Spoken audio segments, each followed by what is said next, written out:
My name is Yoav Oren, and I'm the co-founder and CEO of Zoog, an Israel-based startup that has revolutionized family communication.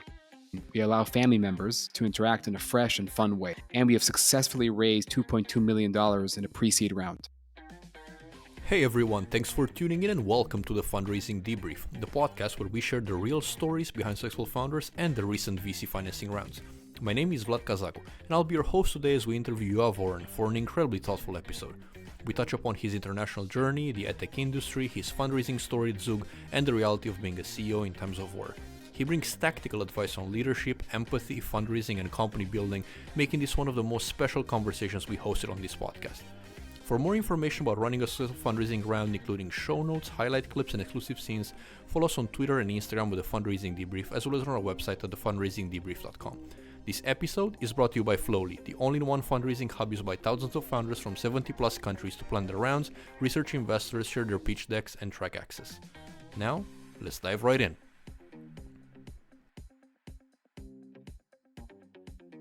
Yoav, such a pleasure to have you on board on Fundraising Debrief today. Really appreciate taking the invitation. Thanks for having me, Vlad. I know it's quite a situation back there in Israel, so I cannot be more grateful for you taking the time to share more about your background and your story with us and our listeners. And I'm really curious to understand just in the beginning, how's the situation there? How are you? How's your family? How are your employees? Oh, it's a charged question. I think that, first of all, as I said earlier, I think it's probably one of the hardest periods that anyone in Israel has experienced in their lifetime. Certainly the hardest period that I've experienced in my lifetime. And we've been through wars here, participated in wars as a soldier myself. But of course, going through this as a father and seeing the atrocities that were done to families and children, some of which I knew. I attended a bunch of funerals in the last few weeks of people that I knew and families that I know who were killed. And it's been extremely difficult on a national level and also on a personal level. For my team, very difficult to stay focused. It's the war has consumed most people. And because Israel's a small country, and in the end of the day, everyone is affected. Everyone knows someone, at least, if not directly, then once removed. And it creates a situation where everyone is part of this national really grief that we're going through right now. My team is dispersed. Some of my team members, their spouses experienced like real nervous breakdowns and had to leave the country. I have team members right now who are in Germany and Austria and Argentina and Japan. Some of them are stuck and can't get back. And it's definitely taken a toll, at least on the morale of the team. I think one of the things that gets us going, and I constantly am saying to my team that one of the key ways that we practice resilience is by continue building the things that we're passionate about. We fight this in this way. And the fact that we just keep on building, keep on doing the things that we know are significant, especially a product like Zoog that is here to connect people in a meaningful way, I think now is the right time to do so more than ever before. I can't even imagine what you're going through right now, but I think resilience is a great term that resounds of what you do and what your team and the rest of Israel is doing right now. And I'm curious to understand, maybe we're jumping a little bit ahead, but I think it's a great segue into what's the role of the CEO of a tech organization when his country is at war? That's a great question. I'm trying to figure out myself. Because again, like on one hand, you're going through this trauma with everybody. And I think that what's worked for me is just to be brutally honest and sincere with my team, right? Not to say, hey, nothing's going on and we're fine and just focus on the business and keep on working and we'll be good. But actually to take a real pause. I think the main role of the CEO is to really make sure that she has a good understanding of the psyche of the team and how they're doing on a mental state, and to offer them any kind of support that you possibly can. If it's just reaching out and sending them private messages or calling each person and seeing how they're doing and what they need from you personally. We've also had group sessions where we just had every one of the team just share how they're doing, and people were, crying on the phone, but also to be honest and share what you're going through. And I think that when your team sees that this has an impact on you as a CEO and that you're taking this in a very personal way, that it allows them to open up and share, but also it allows for us to come together and and each one of us hold each other together and make sure that we're, as a team, we're moving forward and we're trying our best to cope with the situation. As I said, being honest and being sensitive to the team's needs. We have people on the team who are serving right now, went back to reserve duty. So, and I think as many touch points as we can to an extent that I find that it's helpful, I'll do with the team on a personal or in a collective way. But yeah, we're making this up as we go. As I said, this is not a situation that we've ever been in before. And I'm curious in terms of prioritization, in terms of figuring out how does the business continue going in a situation like this? Yeah. How have you adapted the business of Zoog to accommodate for this? So I'll say one other thing that I install in my team, or I try to install at least in my team, is really hope and seeing kind of the light at the end of the tunnel. And it's really hard to see when you're in the midst of a crisis or in the midst of a war, but really showing them and explaining to them, look what we're building, look what you are doing, look how much light we're bringing into the world, and let that be a focal point or a North Star of hope. And I think that once they see that and kind of take a step away and look at kind of the outskirts of the photo, right? Or look at the frame and say, oh my God, we're really doing good here. And I say to them all the time, this is where I get strength from. And the fact that I use work as kind of a way to run away from everything. And if we can do that together as a team, I think that it works well. And I think that it's proven itself too. So in the past month, we are continuing the same growth that we have been in the past quarter. We're growing on average month over month by over 20% in terms of revenue, in terms of new subscribers. And I think, to answer your question, Vlad, in a time like this, you need to focus on the essentials. What are the ground essentials that actually can move the needle and make sure that you're not falling behind. You're staying in that same growth trajectory. You're focusing on what is absolutely necessary, and everything else that is not absolutely necessary can wait.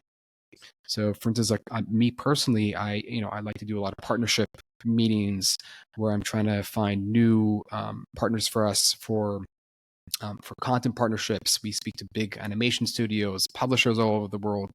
In the last few weeks, I've taken it down a note, right? We know how to produce content by ourselves, and we do it very, very well. And only the last week I started to pick up and have these meetings because I felt that I didn't have that mental capacity to actually sit down and have normal meetings with people. We're in the midst of a financing round, and instead of going out and speaking to new investors, I was really focused on just getting the current round going, trying to wrap it up just so we have enough money in the bank so we can continue building and doing what we're doing. But really, as I said, narrow it down, focus on the absolute essentials, and be very, very sensitive to the team and the team's needs. This is great advice, and you're alluding to some of the items and the mission you have at Zoog, but I think it's a great opportunity for you to introduce what you do at Zoog and how did it start in the very first place? Sure. So Zoog was started, its birth was really at the heart of COVID. So both Matan, my co-founder, and I were both parents to young children.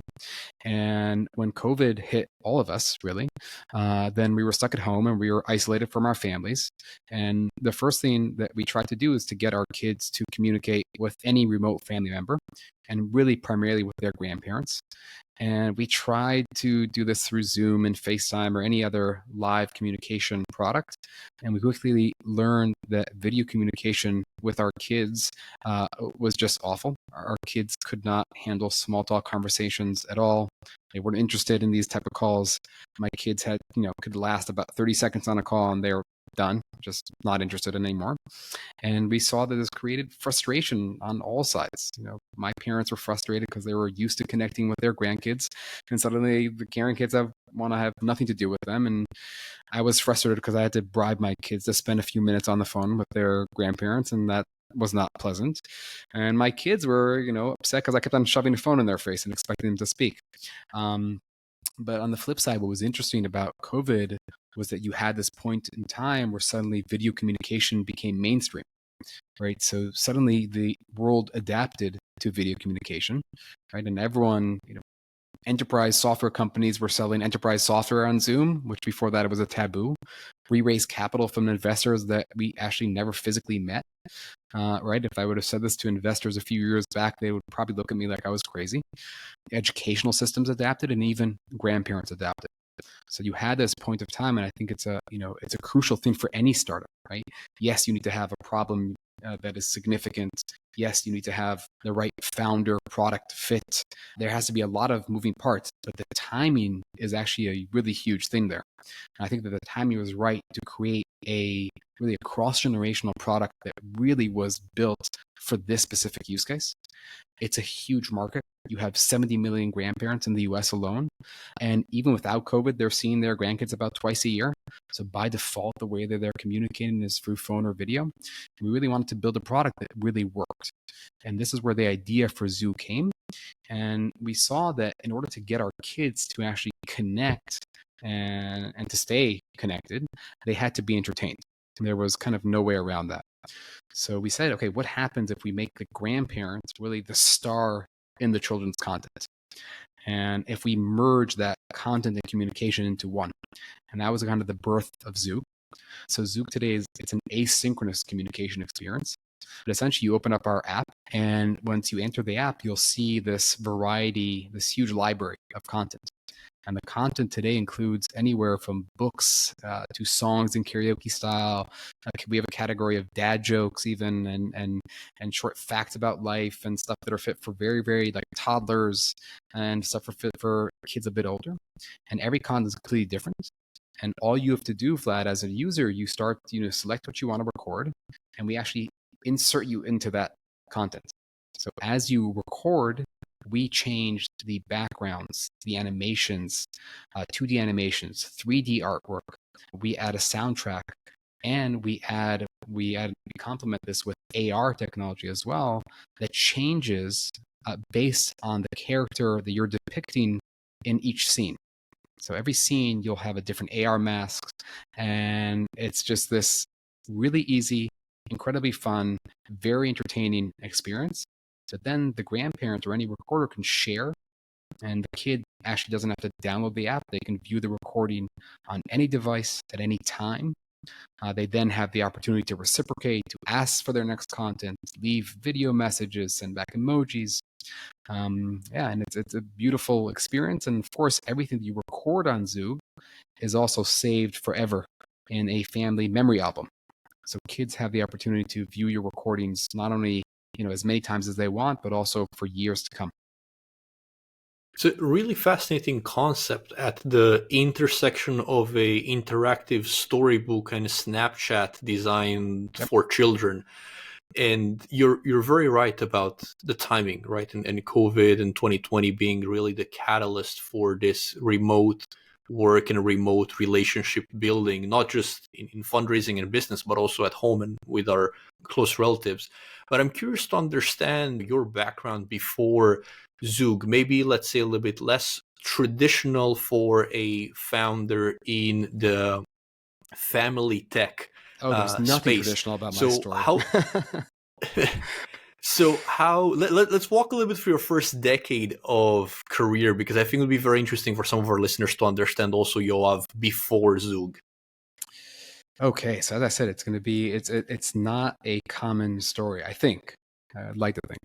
My focus for the vast majority of my career has been China. I have always been passionate about China.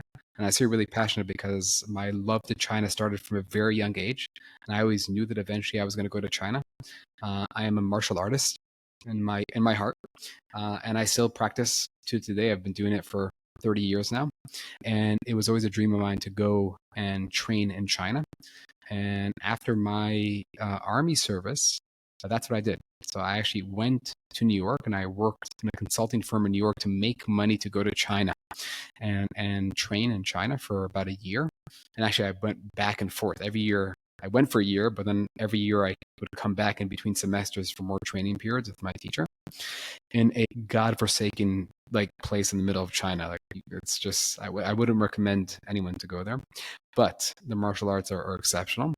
And that kind of was my childhood dream. My dream was to go and train in China and to see what happens if I take a period of my life where I do just that. And it was amazing. And for a long period of time, I trained, 8 hours a day. And it was, painful and fascinating and difficult. And I was completely alone, but I loved it. And what happened in China, when I was 23 years old, I lived my lifelong dream. And then I was, at the point where I was like, okay, now what? Do I stay in China? Do I become a monk? What's next?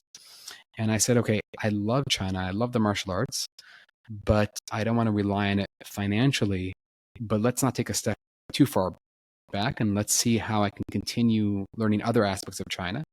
And this is around 2005, where all the papers were talking about the rise of China and the economical boom in China. And I said, okay, let's get smarter about China. And I actually went and studied, Chinese, and I did my degree at Columbia University, majoring in East Asian Studies and Chinese. And through Columbia, I actually got to do a Chinese business program, studying Chinese business, studied abroad in China in Jiao Tong University.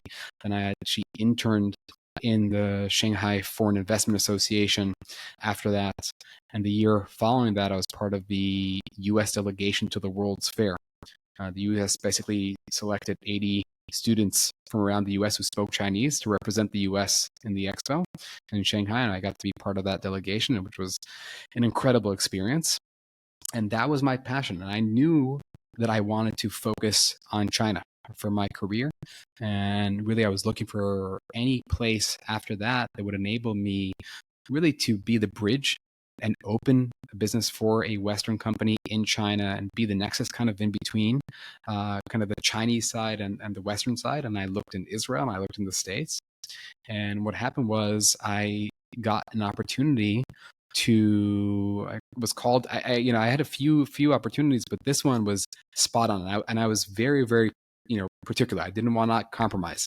So I had a few offers from different tech companies to say, listen, China's interesting, but we're not there yet as a business. So why don't you come and do this job first, and then later we'll talk about China. Or we'll do, 20% of your time you'll focus on China. And I was gung-ho. I was like, I've invested a lot in this. I'm passionate about China. I'm sticking to China. And eventually I got an opportunity that was completely off of my radar. It was joining one of the world's largest institutional textile companies that happened to have, 24 factories around the world, including in Israel. So the company is based out of Cincinnati, Ohio, but it had a factory in Israel, an office in Israel, but it had also its largest factory in China. And and they said to me, you join us, we'll train you in Cincinnati, and then you'll be the nexus between the Israeli operations, the Chinese operations, and the US operations. And I was like, amazing. Like that to me was my dream. It didn't matter if it was tech or textiles, even though the textile company itself is very much technologically oriented. They have over 70 patents, very much focused on the tech side of the textile business and developing a lot of products for hospitals primarily. But in any case, what ended up happening is after I did like the 6 months intensive training course in Cincinnati, and I took a business trip to China with my then boss. And when we got back from that trip, we were already supposed to go back to Israel. He said to me, we're not sending you back to Israel. You got to go to China. And I had at 28 this amazing opportunity. They offered me basically to open up and manage the entire business operation in Greater Asia, so all of Asia.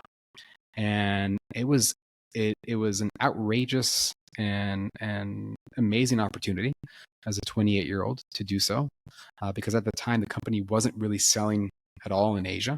So I had the opportunity to go out and open this market for them, assemble a sales team, start marketing activity, and actually do this.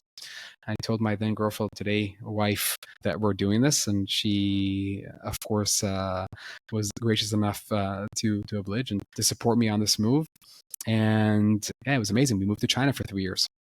And at what point you're making the decision? Well, there was also an intermediary step between the textile company and Zoog, Yeah, but definitely. I'm really curious on this background on textile. Now you're making the decision to go into tech more traditionally, Yeah, let's say, and then at some point become a founder. So walk yeah, me through those few years right before Zoog as well.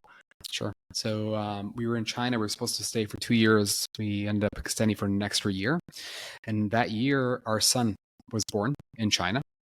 And after, when he was about 1 year old, we were like, okay, it's time to go back. We weren't in Israel for close to 7 years because we were both studying in New York before that, Cincinnati, then China.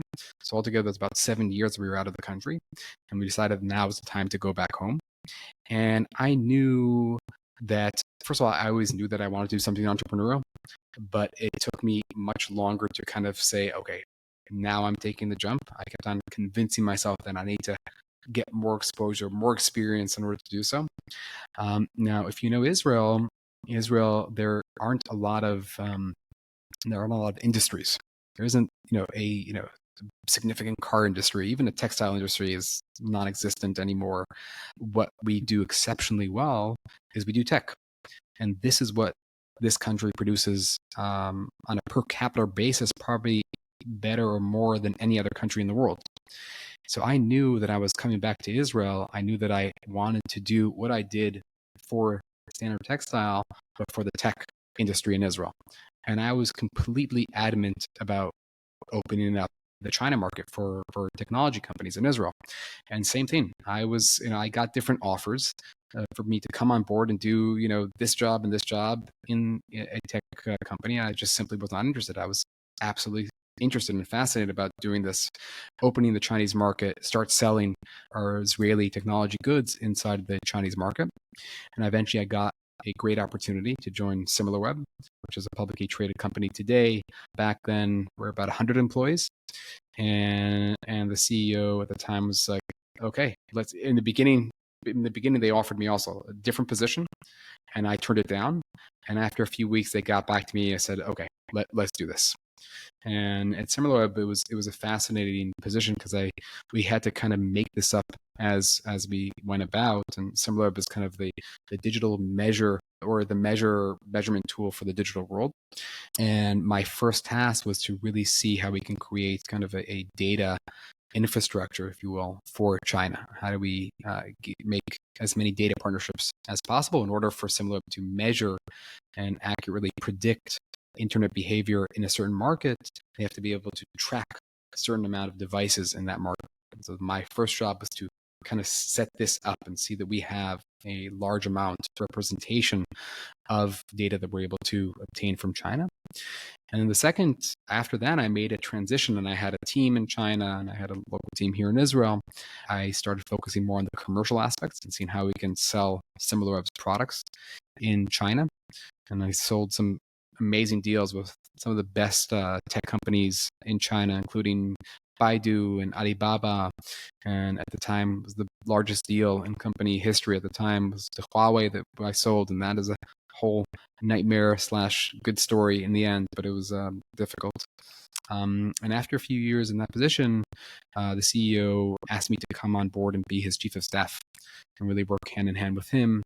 And I accompanied him on trips all over the world. And I got to be, sit on all board meetings, investor meetings, you name it, all management meetings. And it was front row seats to how a very successful startup is run. And for me, even though before getting the chief of staff role, I was sure that I was going to go out and do something entrepreneurial. I already had an idea. I was focused on it. And then he gave me this opportunity. I was like, this is kind of an accelerated MBA, if you will. And I couldn't give it up. But after the chief of staff role, I exhausted all my excuses. It was the end of the line. Like there was nothing at no other position that I could do that would prepare me as much to the CEO position. And after that, as I said, there were no more excuses. And my wife was, again, tremendously supportive and actually pushed me. She's like, she was pregnant with our third child. And she said, you know what? Now's the time. Leave now. Do this now. You're not going to forgive yourself. You have my back. Let's plan this out. You have a year to raise money. She sat down with a spreadsheet and we planned this out. And, we jumped in the deep end and decided to do it. That's fantastic. And I heard you say prepare quite a number of times throughout this description of your career prior to Zoog. So I'm curious to hear your thoughts on the whole concept of a first-time founder and the prerequisites required in order to be successful in today's environment. Yeah.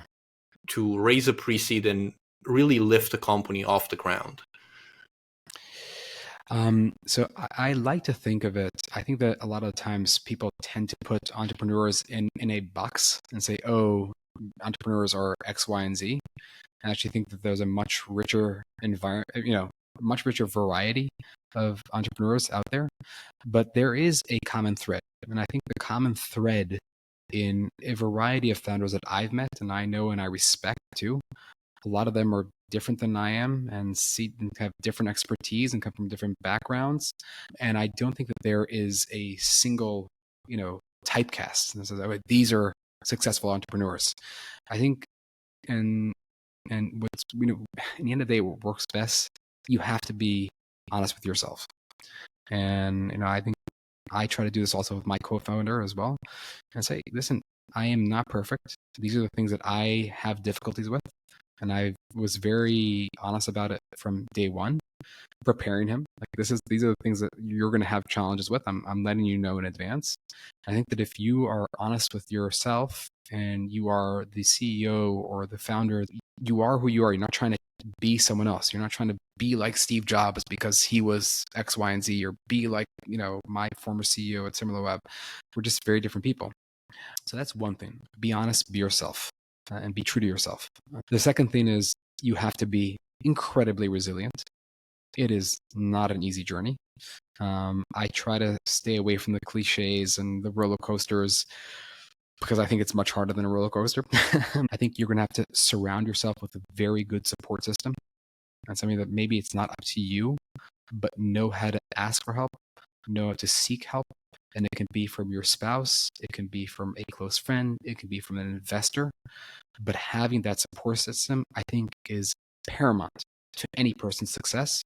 And whoever tells you otherwise, I think they're not being honest, or they're not getting enough help. I think a lot of times you're going to get, I don't know about you, Vlad, but I have gotten more no's that I care to admit. Really, a constant flux of no's. People are telling you this idea isn't good enough, you're not far enough, whatever, a million and one excuses. And I think that you have to be a believer, and by default, you have to be an optimist. And I think that, it's good to have a balance between founders, have one founder that's more grounded and has that ability to show you reality, but you also have to be a dreamer. Because at the end of the day, a startup and the definition of the startup is doing something that's really never been done before. That's the kind of the difference between that and opening up a business, which is perfectly fine, of course. Being a startup founder, you're necessarily doing something that has never been tried before. And you're going to have a lot of skepticism around you. You're going to have a lot of people are going to tell you that it's crap, bullshit, not good enough. And you have to be an optimist. You have to be a believer, and you have to keep on expressing that belief to everyone around you at any given opportunity, internally and externally. I'm really glad you brought the optimism piece as well, because I think we can focus a lot on the resilience and the struggle of the journey and the countless no's that you're going to receive throughout. But there's there's the optimistic part of it, the visionary part of it that allows you to see the light at the end of the tunnel and to some extent fuels the resilience on the day to day. And, risking being a little bit more mainstream as you just described earlier, like I do believe there is a roller coaster in a way, but it's an emotional roller coaster more than anything. It's the ability to actually have a stomach to handle being an entrepreneur each day at a time. Is not for the faint at hearts. No, not at all. Exactly. Yep. Exactly. So I'm curious now, Yoav, in your experience with Zoog, specifically around the pre-seed, I think you did a great job outlining the foundation of the founder coming into this role and sort of the mindset and emotional preparedness that they should handle beforehand. But you're coming out to market and actually raising capital for this idea. Yep. As a first-time founder, having been an entrepreneur around a variety of different organizations and having had the chance to shadow a CEO and a founder beforehand, walk us through what really moved the needle in that pre-seed round and how it came together. So the pre-seed round was definitely fueled. We kind of did it the opposite way. So I decided early on, I am not going to go to friends and family. And this, again, I had to be true to myself. I did not feel comfortable asking money from close friends and family. I did not want to change our relationship in any way.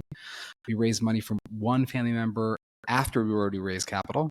As kind of like a last resort because they really asked me and I pledged in the end, but I was not crazy about the idea. And we went to VCs and I was incredibly, incredibly fortunate. I can't emphasize this enough.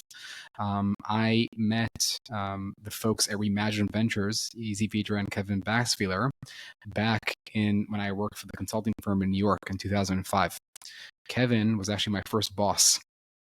And they both had amazing careers.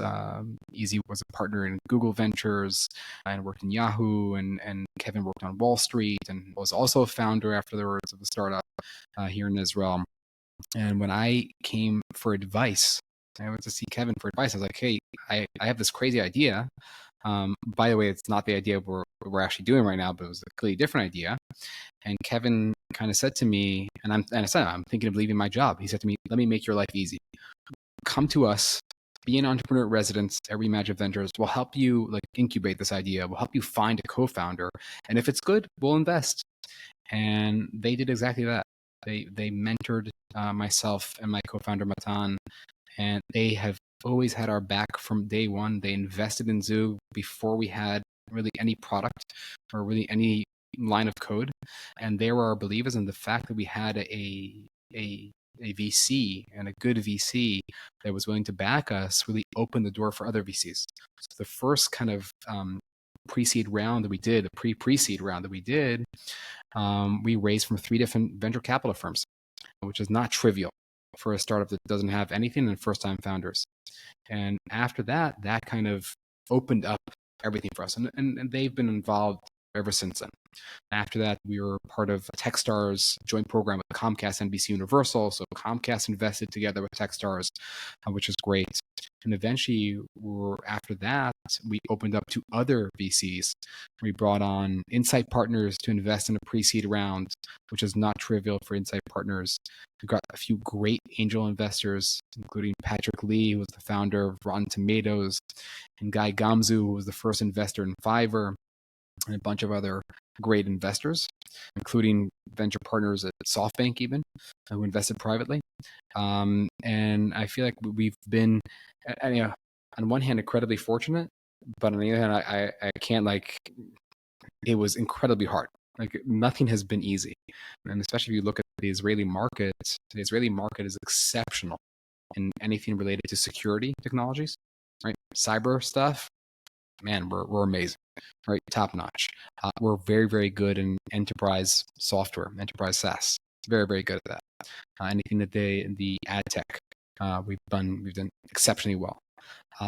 With a few exceptions, Israel is not very much a B2C oriented market. So raising capital as an early stage consumer business that is focusing on baby boomers and grandparents, who does that? It was kind of, people looked at us like who are you guys? Like, what are you doing?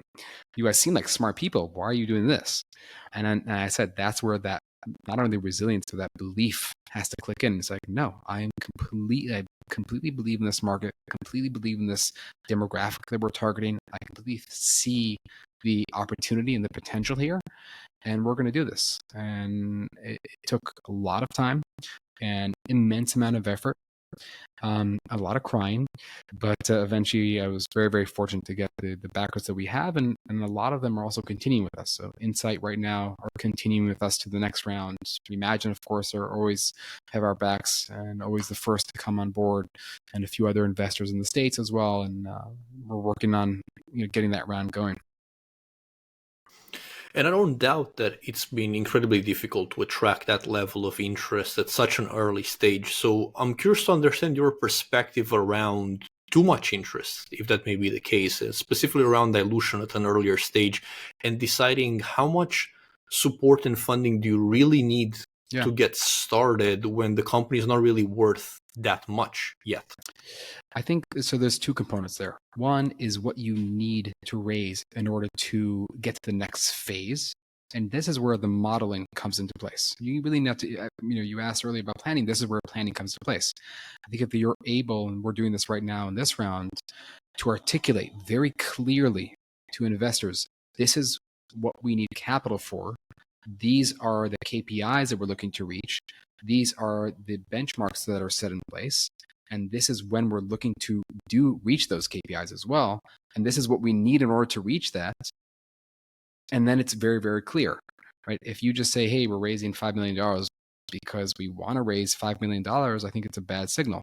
But if you're very articulate and you can plan and say, this is what we're raising capital for, this is what we're going to do with that capital, this is the plan, this is the spreadsheet showing you how we reach these milestones in that given time period, and we're modeling this out not only for next year and for the next round, but for 10 years down the road, and this is how the company is going to reach a $1 billion valuation, then it becomes very, very clear.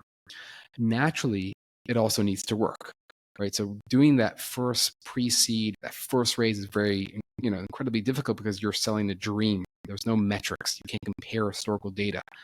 Right now, we've been in the market for about 2 years right now. We've been monetizing for a bit over a year right now. There are cohorts data. We can show progress. We can show what we've done in terms of CAC reduction, in terms of being ROI positive right now, in terms of LTV and CAC ratio. We can show the growth at a fixed and very limited marketing budget. And I think that if you were able to show very clearly that this is a solid team that is working incredibly lean and is talented and is gung-ho in getting this done, and here are the results. Like, look at how much we've improved with so little resources in just a year. And I think it becomes I'm going to say something maybe not good for the venture ears here. But at the end of the day, venture capital, there aren't a lot of ventures. They're not trying to make incredibly risky. They want to be smart about their investments. They have LPs. They need to go back and show how they're going to return the fund, and I understand that. So they're trying to predict the success of a company.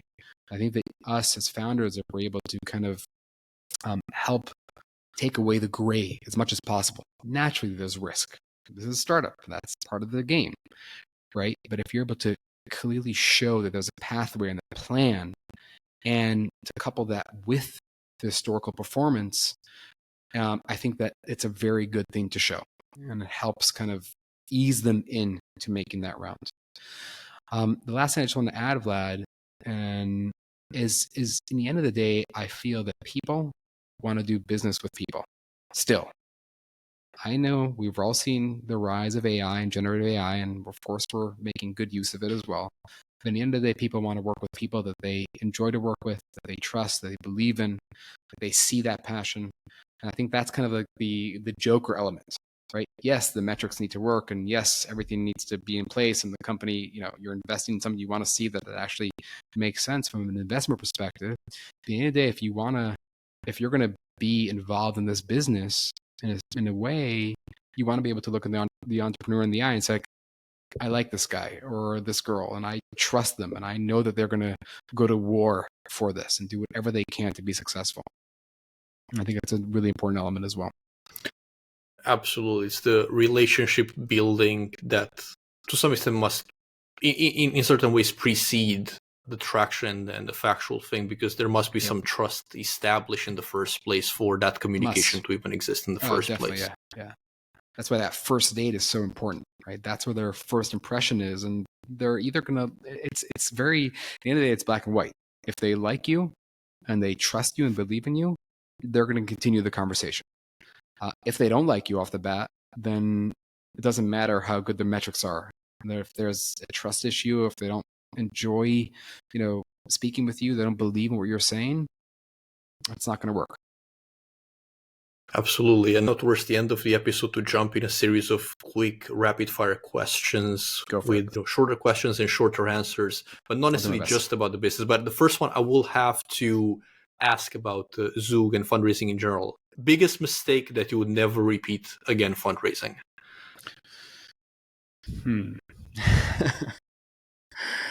I'm trying to think about this.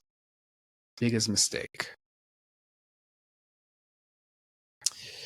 I think stuff that I need to improve as I do this, because as I said, as you said, like being a first-time founder, and this is the hard thing, you're learning as you're running, right? You're running a sprint, and as you're sprinting, you need to change course and you need to learn, right, to see whether or not you're running in the right direction. I think that a lot of the times I've given too much leeway for investors, right? Even giving them a too long a timeline or being ambiguous about what we're raising. Right, saying, hey, we're also doing a safe, but we're also have this opportunity to do a price round. And I think that we should not be apologetic. We should be very, very firm about our ask and be confident about our ask and stick with it. And if it's not right, it's not right. Let it go. That's something that I have had a hard time struggling with. I just don't let go. Now, sometimes that's worked. And I've brought investors to the table because they said, oh my God, this guy's not going to leave us alone. Like, we better just, let him shut up and investor ready. But also like know when to part ways and know that sometimes, you might meet them at a later stage of the company, and that is fine. Great answer. Next one. One thing that people don't know about Yoav that they should know about you. There's a lot of things that they don't know. I don't know about should know. That's completely different. These are hard, Vlad. These are hard. I need to. Never said they were easy. I know. Wow, you were kidding. First of all, so I am dyslexic. I've suffered from ADHD since a very young age. Before everyone, developed ADHD somehow miraculously, but I was at school. I was on Ritalin since I was, 6 years old. Very young age, I was diagnosed with ADHD, and it's been a struggle for me my entire life dealing with it. And I've learned different ways to cope with it. The fact that I'm sitting right now for an hour is crazy for me, but I've learned how to do so. And I don't think any of my investors know this about me. But it's something that I've struggled with. I struggled with in school. It was incredibly hard for me. Even at Columbia, I had to go to a psychologist to get extra help so I can get more time to focus on tests and get more help, beyond that. And I think that, as I said, it was important for me to be very, very frank with my co-founder about this, and a certain aspects of my ADHD that continue to haunt me till today. And I have not shared this with investors, I don't think, at least with most of them. And it's not that I think it defines me, but I think that if they knew it, would probably it's not that they'd be like, oh, that makes sense in some way or another. It's very interesting, and not necessarily the first founder who was able to make or transform this actually into a strength in their business, which is very fascinating to see. Thank you for sharing that. Yeah, of course. Last but not least, one person that you've consistently looked up to over your career. So my first boss at SimilarWeb, was just phenomenal. Today he's actually the CEO, the global CEO of a big company, and I've looked up for him. He's been a mentor of mine for many years since that time, and always looked up to him. My career, I come to him to advice. Half the times he's trying to recruit me, which is not fun. When we get that off the table, he gives me solid advice, both on the emotional level of the entrepreneurial journey, but also on the professional level. I can come to him with pretty much everything, and he's seen me, and he really took me under his wing at SimilarWeb and taught me what the digital world actually means and what it means to operate in the digital world and terminology that I had no idea. I came from a completely different industry, and he believed in me, and he's like, I'm taking you. We're going to do great things together. And he's been like that for a long time. And I deeply appreciate him. His name is Tal Jacobson. He's phenomenal. Really is. Fantastic. I hope at one point we'll have him on the podcast. Oh, you should. He's great. And if I didn't mention Tal is, of course, the CEO of Perion, which is a great company and very successful. Awesome. And the question that we usually end the episodes with, looking back at your life and career, who are you most grateful for? Oh, so easy. Definitely my wife. My wife has been really not only my rock, has always given me solid advice in any point of my career and in general in life, but has also like pushed me. And I think that's something that I deeply, deeply appreciate, not just supporting your decision, but actually being the wind in your back and believing in you even when you have doubts. I think having that person in your life, and in my case, it's my wife, that it continues to push me. It's not just about, do this, I believe in you, but you're doing this like right now. You're leaving your job. You're going to study in the States. Like we were together for I think 8 months in Israel before I was accepted to Columbia, and I was not sure I wanted to go. I was perfectly happy in Israel, and she said to me, "You're going to go. You're going to go, and this is going to be amazing. And we're going to do long distance for a year and a half, and we're going to be fine. And I'm going to come and join you, and it's going to be good." And I was debating about China, and she's like, "You're going to China," and so she's been a great source of power for me throughout my journey. Unbelievable. What a great answer, Yoav. Thank you so much. My gratitude goes to you for taking the time to share more about your story and inspire a new generation of entrepreneurs, and really taking the time to have this conversation during such a difficult time for you and your country. Yoav, cannot properly express my gratitude to you for doing this. And really much looking forward to another episode of the Fundraising Debrief where we can discuss your successes at Seed or Series A or even later. Thank you so much. Thank you for having me, Vlad. Take care. What a great conversation. If you enjoyed it, make sure to like and subscribe to our podcast and be on the lookout for a new episode in 2 weeks as we interview another amazing startup founder and debrief their successful fundraising story. This podcast was made possible by Flowlie. If you're currently fundraising or planning to do so in the near future, create a free account today on Flowlie at flowlie.com. That's FLOWLIE.com. And get access to an investor database curated just for you and powerful deck sharing capabilities with advanced access and engagement tracking. Are you ready to take your fundraising journey to the next level and join thousands of founders across the globe who use the platform every single day?